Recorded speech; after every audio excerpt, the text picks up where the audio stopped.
ठंड में गरीब माँ की अमीर बेटियां लाईं हीटर और कंबल। इतने सालों से आपने हमें पाल पोस कर बड़ा किया और आज हमें इस आंगन से विदा कर रही हो। माँ, बेटियां ही पराई क्यों होती हैं? क्यों उन्हें दूसरे के घर जाना होता है, जबकि उनका खुद का, उनकी माँ का घर उनके पास होता है? कोई बात नहीं बेटियों, अब तुम अपना घर संभालो। बहुत मुश्किल से ये रिश्ता मिला है, आगे अपने घर में जाकर हमेशा खुश रहना। हेमलता इस तरह अपनी बेटियों को गर्म शॉल उड़ाकर विदा कर देती है, जिसके बाद वह ठंड में अपने घर के अंदर आती है। बेटियों के विदा होने के बाद घर कितना सूना सूना हो जाता है। ऐसा लग रहा है जैसे अब इस घर के अंदर मानो कुछ है ही नहीं। हेमलता चारों तरफ बिखरे हुए फूलों को झाड़ू लगाकर समेट लेती है। बहुत सारे बर्तन जो गंदे होते हैं वह उन्हें इकट्ठा करके आंगन में लाकर ठंडे पानी से धोने लगती है। ठंडी ठंडी हवाओं से उसे बहुत ज्यादा ठंड लगती है। मेरी दोनों बेटियां विदा होकर अपने ससुराल चली गई। आज वो यहाँ होती तो मुझे एक भी काम को हाथ ना लगाने देती। हेमलता ठंड में अपनी दोनों बेटियों को याद कर रही होती है। ठंडे पानी में काम करने की वजह से उसके हाथ पूरी तरह सुन्न हो जाते हैं।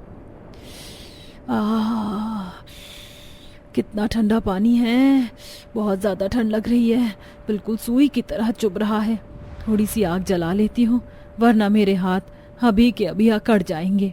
हेमलता बेचारी गरीब औरत, उसके पास कुछ नहीं था सिवाय उसकी अनमोल दो बेटियों के, जिसे उसने थोड़ी ही देर पहले उनके ससुराल के लिए विदा किया था।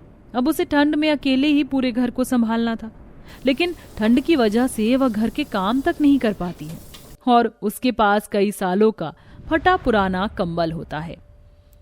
आग के आगे बैठकर तो ऐसा मन करता है कि आग की कोली भर लूं, लेकिन बेकार में जल जाऊंगी।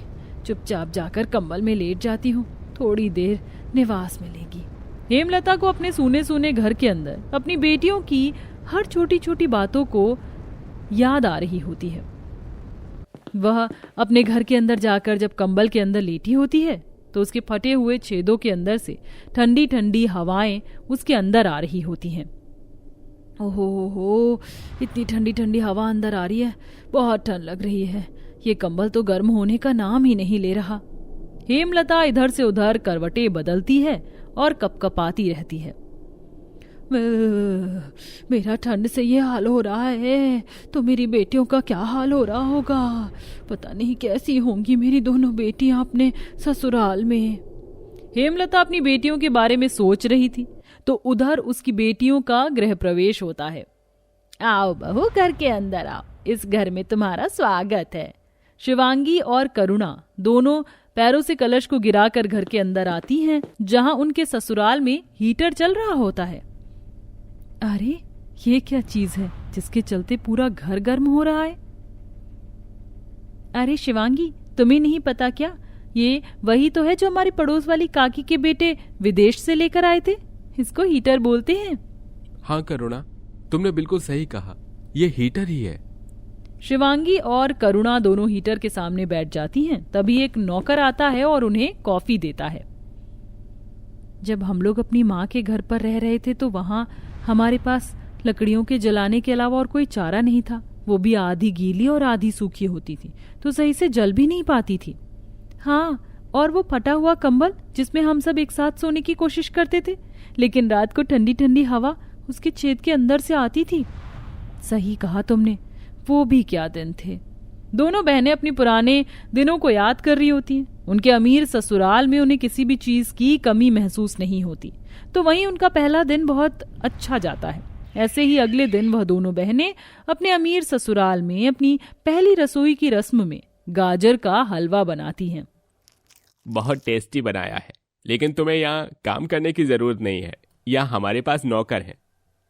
तुम दोनों बहुत अच्छा खाना बनाती हो। अब ऐसे ही इनके हाथों का बना हुआ खाना खाते रहोगे या उन्हें नेग भी दोगे? सुजाता के कहने पर उसके दोनों बेटे अपनी पत्नियों को नेग देते हैं, जिसके बाद सुजाता भी दोनों बहू को नेग के रूप में गर्म गर्म स्वेटर और मफलर देती है। ठंड दिन प्रतिदिन बढ़ती जा रही है, तुम दोनों अपना ख्याल रखो। अच्छा सुनो, कल तुम्हें पगफेरे की रस्म के लिए अपने मायके भी जाना है, इसलिए अपने गर्म कपड़े पहले से ही निकाल कर रखना। माँ, ये कौन सी रस्म होती है? इसमें क्या होता है? शादी होने के बाद बेटियों को एक बार शादी के दूसरे दिन अपने मायके जाना होता है। उसे ही पगफेरे की रस्म कहा जाता है। कल तुम दोनों इन दोनों को इनकी माँ से मिलवा कर ले आना। सुजाता की ये बात सुनने के बाद दोनों बेटे अपने ऑफिस के लिए निकल जाते हैं। जैसे ही वो दोनों घर से बाहर निकलते हैं, उन्हें बहुत तेज ठंड लगती है। वह तुरंत अपनी डीलक्स कार में बैठते हैं और उसका गर्म एसी ऑन कर देते हैं। आहा, अरे बहुत ज्यादा ठंड है, बहुत ही ज्यादा ठंडी ठंडी हवा चल रही है, ऊपर से ठंडी ठंडी बारिश भी हो रही है। हे भगवान, तुम कितने कमजोर हो, तुम्हें कितनी ज्यादा ठंड लगती है। चलो अब। रुद्राक्ष और रूपक अपने ऑफिस निकल जाते हैं तो वहीं दोनों बहनों को अपने कमरों में गीजर मिलता है, जिसके अंदर से गर्म पानी निकलता है। दोनों बहनें बहुत खुश होकर गर्म पानी में नहाती हैं। अगले दिन दोनों बहनें अपने मायके जाने के लिए तैयार हो जाती हैं। रूपक, रुद्राक्ष, सही समय पर बहुओं को मिलवाकर वापस घर ले आना। ठंड बहुत है और अब तो बारिश भी हो रही है। मैं नहीं चाहती कि मेरी बहू बीमार हो जाए। माँ, एक्चुअली मेरी बहुत इंपॉर्टेंट मीटिंग है तो मैं नहीं जा पाऊंगा। रुद्राक्ष ने ले जाएगा। कोई दिक्कत नहीं है, मैं ले जाता हूँ। रुद्राक्ष के साथ शिवांगी और करुणा दोनों अपनी गरीब माँ के टूटे फूटे घर यानी अपने मायके आ जाती हैं, जहां उनकी माँ जमीन पर चटाई बिछाकर फटे पुराने कंबल के अंदर लेटी होती है और उसकी बहुत ज्यादा ठंड से तबीयत खराब होती है। हे भगवान, ये क्या! माँ की तो बहुत ज्यादा तबीयत खराब हो रही है। इनका शरीर तो पूरा ठंड से तप रहा है। जल्दी से डॉक्टर को बुलाना होगा। रुद्राक्ष फौरन ही डॉक्टर को कॉल करता है, जिसके बाद वहां डॉक्टर आते हैं और हेमलता का चेकअप करते हैं। दवाइयां देने के बाद हेमलता को थोड़ा सा होश आता है, लेकिन वह ठंड से कांप रही होती है। अरे, तुम दोनों आ गई। लगता है अपने अमीर ससुराल में बहुत खुश हो, लेकिन अफसोस मैं तुम्हारा स्वागत भी नहीं कर पाई। मेरी तो बहुत ज्यादा तबीयत खराब हो रही है, यहाँ बहुत ठंड है।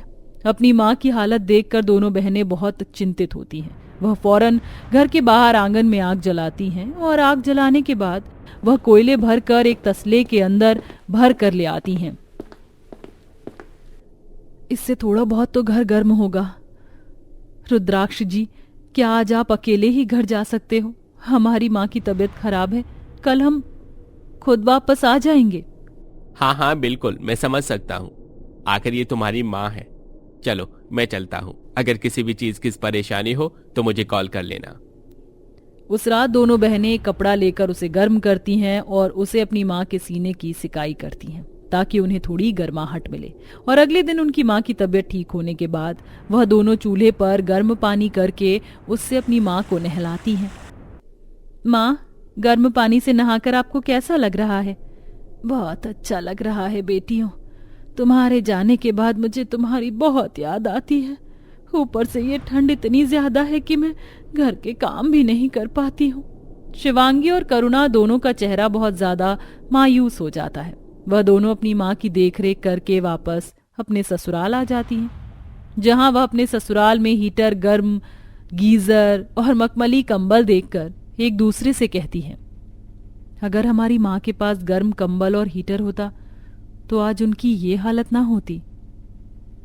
देखो हम कितनी अमीर हैं।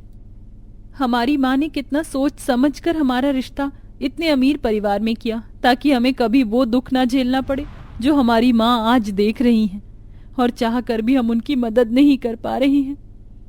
काश मैं बेटी ना होती, बेटा होती, तो मैं नौकरी करके अपनी माँ को एक कंबल और हीटर खरीद कर दे देती। शिवांगी और करुणा की ये सारी बातें रूपक और रुद्राक्ष दोनों सुन लेते हैं। तभी रूपक दोनों बहनों से कहता है, तुम्हारी माँ की तबीयत इतनी ज्यादा खराब है और तुमने हमें एक बार भी नहीं बताया। और ये कैसी बातें कर रही हो? तुम्हें नौकरी करने की कोई जरूरत नहीं है। अरे तुम्हारी माँ ने इस घर को 2 बेटियां दी हैं, तो बदले में 2 बेटे भी मिले हैं उन्हें। हम उनके लिए हीटर और कंबल खरीदेंगे और हम सब एक साथ उन्हें देने चलेंगे। आखिर वो भी तो हमारी माँ है। रूपक की बातें सुनकर दोनों बहनों की आंखों में आंसू आ जाते हैं। अगले ही दिन रूपक और रुद्राक्ष बाजार से हीटर और बहुत सुंदर मखमली गर्म कंबल खरीदकर अपनी पत्नियों के साथ उनके मायके पहुंच जाते हैं। आप इनकी ही नहीं बल्कि हमारी भी माँ हो। आप अपने बेटों से जो चाहे मांग सकती हो माँ जी, और ये हीटर कंबल आपके लिए। आज के बाद आपको ठंड नहीं लगेगी। इस प्रकार बेचारी गरीब माँ को हीटर और कंबल मिल जाता है, जिसे पाकर उसकी इतनी भरी सर्दी आराम से बीतने लगती है। वहीं हर दूसरे तीसरे दिन दोनों अमीर बहनें अपनी गरीब माँ के घर उन्हें देखने आती रहती हैं और उनकी जरूरत का सामान लाती रहती हैं, जिसके चलते अब वह सभी खुशी खुशी रहने लगते हैं।